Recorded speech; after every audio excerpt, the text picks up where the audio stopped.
we are speaking about controlling things. We are moving from the domain of processing things into the domain of controlling things. And we use microcontroller to build this controlling entities. We use microcontrollers to build micro projects and mini projects. We use microcontrollers to make things work according to our requirement. So we have already seen the differences between microprocessors and microcontrollers. Today, in this particular session, we will be specifically speaking about a particular microcontroller, which is called as 8051, and the features, the architecture, the pinouts, and everything about this particular microcontroller. This module completely defines the theory of this particular microcontroller. Now, when you speak about microcontrollers, it can be from different companies. Atmel has its microcontroller, Philips, Siemens, Della Semiconductors, Texas Instruments. All these companies are associated with building or producing microcontrollers. In our particular case, we are speaking about the basic microcontroller family, which is based on 8051. So,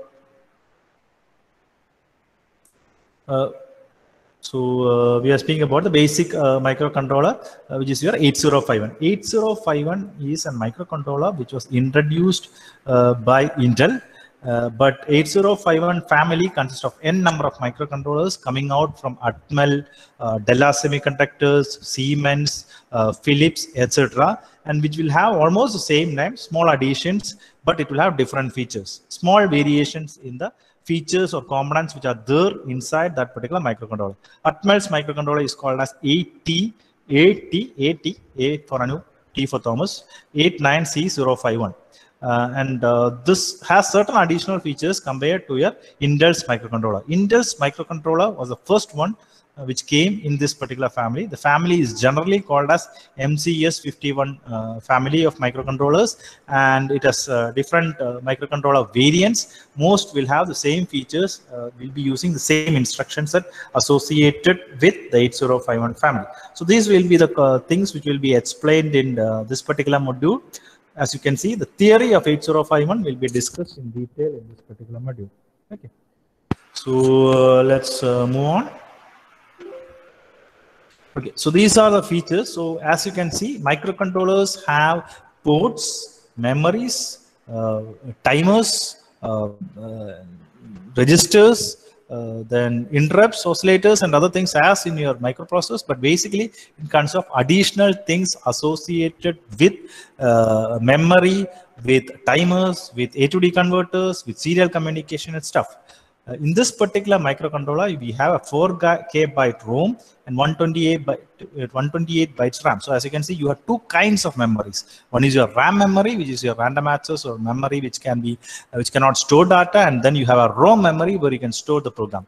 It is all inbuilt into this particular microcontroller. But there is also an option of having external memories as well.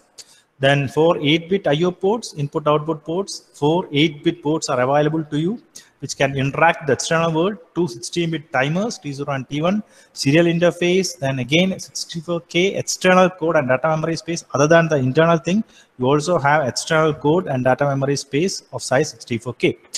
Boolean processor, it has all Boolean expressions. It's an 8-bit CPU with registers A and B are the basic registers which are used to do the ALU operation. Then you have program counter and data pointer to point to the data, and program counter to point to the program. Both are 16-bit, program status word and stack pointer being 8-bit, 210 8-bit addressable location. So each of these addresses can be accessed using, each of the bits can be accessed, that's bit addressable. Then you have 5 interrupt sources. Then you have a multiply, a divide unit, which can take only 5 microseconds, oscillator. So these are the basic features of your 8051. So here in this particular class, in today's class, what you have to understand is 8051 is a microcontroller which comes from Intel's MCS51 microcontroller family. You can have different microcontrollers from MCS51 family.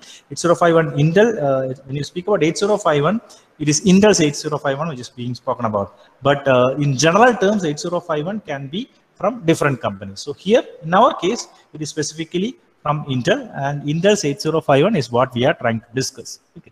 So we have already seen the features. We will just go through the pinout and then stop it here. Rest of the class, rest of the things we will take in the next class. Okay.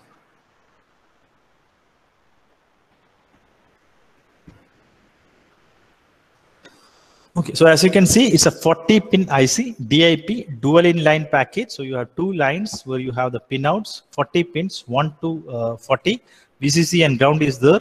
You have 4 ports associated with it, 8-bit port, P1, P0, P2, and P3. As you can see, these are very easy to remember. So you have 8 into 4, 32 pins gone that way. You have VCC and ground gone that way. So 34, crystal 1 and crystal 2, which are basically external crystal oscillator connections, which can be used for system clocks. So 32 plus 2, 34, 36. Other than that, you have very minimal pins. One is your reset pin, which is always there, RCT. Then you have a external address pin and a VPP pin, which is used for programming purpose. Then an ALE and a program pin, which again used for programming and latching of your address. Then P's and pin. All these pins we will discuss later. So at a very minimal number of pins other than the port pins are available in your 8051. You'll see in detail each of these pins and how it functions. So you need to understand that you have 4 ports, each are of 8 bits. Port 1 has only one purpose. It acts only as input-output pins. Whereas port 0 acts as a general input-output port, also as AD0 to AD7. That is your lower order address, as well as data lines are multiplus to this particular thing. So data address pins are, address manipulations are done using this particular pin. Then your port 2, which is basically a higher order address, A18 to A15. Then crystal 1 and 2. So only port 1 has single functionality.